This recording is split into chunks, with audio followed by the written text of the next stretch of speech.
ইহুদিরা বিশ্বাস ওয়াদা ভঙ্গ করার কারণে আমি আল্লাহ তাদেরকে অভিসম্পাত করলাম। আল্লাহর অভিসম্পাত মানে রহমত থেকে বঞ্চিত করা। আমি আল্লাহ তাদেরকে রহমত থেকে বঞ্চিত করলাম তারা ওয়াদা ভঙ্গ করার কারণে। ওয়াজআলনা কুলুবাহুম কাসিয়া, তাদের অন্তর শক্ত বানায়া দিলাম। ইউহাররিফুনাল কালিমা আম মাওয়াদিহি, তারা কথাকে বিকৃত করে দিত, যথাযথ জায়গা থেকে তারা উল্টায়া কথাগুলা বিকৃত করে ফেলতো। 3 নম্বর পারা 19 নম্বর পৃষ্ঠায় আছে, ইয়ালফুনা আলসিনাতাহুম বিল কিতাব লিতাহসাবুহু মিনাল কিতাব। এরা মুখের মাধ্যমে তাওরাতের বিধানগুলো এমন ভাবে বলতো, সামনে যারা থাকতো এরা ভাবতো এটা মনে তাওরাতেরই বিধান, অথচ আল্লাহ বলেন ওয়ামা হুয়া মিনাল কিতাব, অথচ এটা তাওরাতের অংশ না। ওয়ায়াকুলুনা হুয়া মিন ইনদিল্লাহ, এরা বলতো এটা আল্লাহর পক্ষ থেকে। ওয়ামা হুয়া মিন ইনদিল্লাহ, অথচ এটা আল্লাহর পক্ষ থেকে না। ধনী মানুষ ব্যভিচার করলে এরা এক বিচার করত, গরিবরা ব্যভিচার করলে আরেক বিচার করত।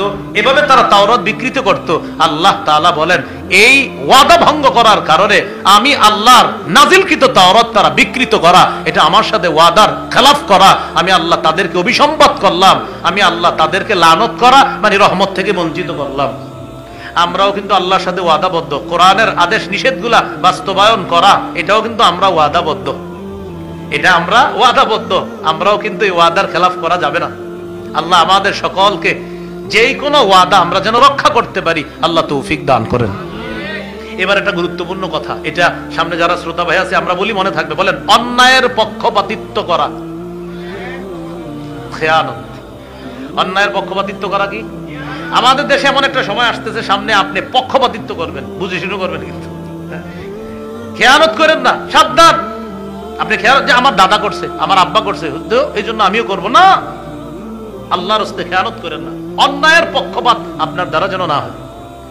সূরা নিসার 105 নম্বর আয়াতে আছে ওয়ালা তাকুন লিল খাইনিনা হাসিমা, নবী আপনি খেয়ানতকারীদের পক্ষ অবলম্বনকারী হবেন না।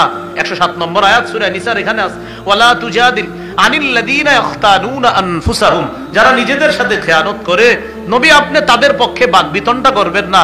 এই আয়াত থেকে বোঝা যায় নিশ্চিত জেনে শুনে অপরাধীর পক্ষে আইনজীবী মামলা লড়া, কোর্টে গিয়ে তাকে নিরপরাধ সাব্যস্ত করার চেষ্টা করা নিঃসন্দেহে আমানতের খেয়ানত। এটা খেয়ানত। তাহলে অন্যায়ের পক্ষপাতিত্ব করা এটা খেয়ানত। মুমিন আমানতদার হবে।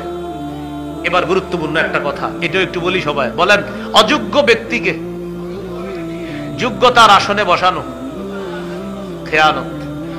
যোগ্য ব্যক্তিকে যোগ্যতার আসনে বসানো আমানত। অযোগ্য ব্যক্তিকে বসায় দেওয়া কি? আপনি নিশ্চিত জানেন এই ব্যক্তি আমাদের দেশের জন্য ক্ষতিকর, এরপরে আপনি তাকে বসাইতে চাইতেছেন, এটা খেয়ানত। আপনি নিশ্চিত জানতেছেন এই লোক আমার এলাকার জন্য খুব ক্ষতিকর হবে, এরপরে আপনি হইছে আমার আব্বা আমার দাদা এজন্য আমি, এটা খেয়ানত। খুব সাবধান, আমার আপনার দ্বারা যেন কোনো অযোগ্য ব্যক্তি যোগ্যতার আসনে না বসে। আমরা দাবি করে আমাদের দেশে 90 ভাগের বেশি মুসলমান, তাহলে আমাদের একজন শাসক হওয়া দরকার কি? নারী না পুরুষ?